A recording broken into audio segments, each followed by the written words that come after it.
Hi, didn't see you there. Welcome back to more Baking with Wine.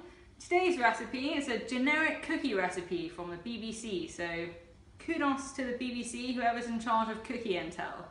Good recipe. So here's a completely pointless shot of me preheating the oven. It should be 190 degrees Celsius, so just pop that on here. And also maybe a completely pointless shot of me drinking some wine. Cheers. So, ingredients time. Let's have a look at what we have today. 150 grams of butter, should be relatively softened. 1 eggy poo. 80 grams granulated sugar. 80 grams brown sugar. 225 grams of plain flour. This is 200 grams of chocolate. You can use whatever you want. Obviously you're free to buy chocolate chips, but I really enjoy cutting things, so that explains that. 2 teaspoons of vanilla extract. And here we have a very fun party combo. No, it's not cocaine. It is a 1/4 teaspoon of salt and 1/2 teaspoon of baking soda.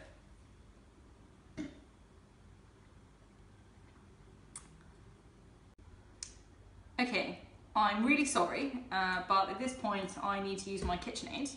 I didn't really want to. I appreciate everyone doesn't have a KitchenAid, okay, but I really don't want to do it by hand. If you don't have a KitchenAid, you can use this baby. Don't know how to switch this off. And if you don't have one of the electric mixers, obviously old-fashioned way, you don't have one of these normal whisks, then frankly I'm not entirely sure what you're doing trying to make cookies, or even on this blog, or with your life. Okay, so you just bung the butter and both of the sugars into your mixing bowl and your KitchenAid, obviously. And what you want to do is just mix them together until they're creamed and nice and soft. And you know, as a show of solidarity for all of the KitchenAiders people, I will also just hold this here so you feel like I'm doing it with you. Okay. So when the butter's nice and soft, you just mix in the egg and the vanilla extract. And continue mixing for a little bit.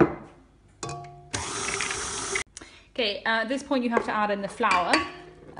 You're actually supposed to sieve the flour, but I can't be bothered to do that and I don't really care. And also this is the time to add the party combo. And at this moment you're also supposed to use a wooden spoon to mix it, but I also don't care about that. So I'm just gonna go ahead and use the trusty KitchenAid again. So if you haven't already eaten these, waiting for the other things to mix together, then add them now. If you have, well, you're the kind of person I want to be friends with, firstly, but secondly, I don't know, just use other ingredients or accept that your cookies are going to be chipless.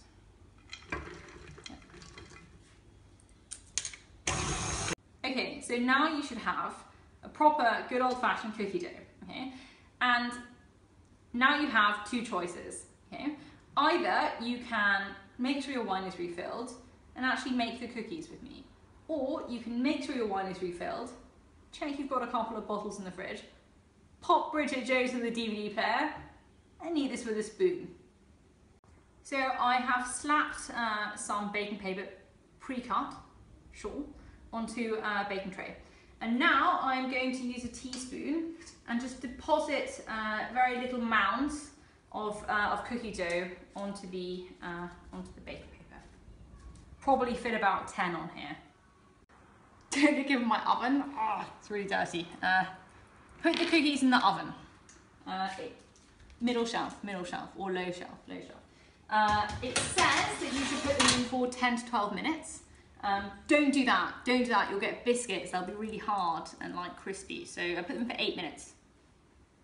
You're still going to have cookie dough left because the mixer makes 30, so use the following 8 minutes while they're in the oven to prep another tray or have a casual glass of wine, sure. After 8 minutes, you take your chubby little friends out of the oven. It should look like this.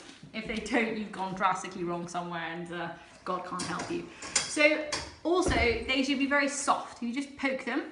Should be soft like flab. Obviously, don't poke your cookies. This is the giveaway one. Only poke the giveaway one. After 5 minutes resting on the tray, or reclining, shall I say, basking in the warmth, you need to transfer the cookies over to some sort of wire rack or whatever you have lying around that is like a wire rack. Hopefully you have a wire rack. This is how the finished product should look. You don't need to have a fancy display tray. Obviously I do, sure. But nonetheless, should look like this. Yummy, yummy cookies, etc, etc. Thanks very much for joining me for this week's Baking with Wine.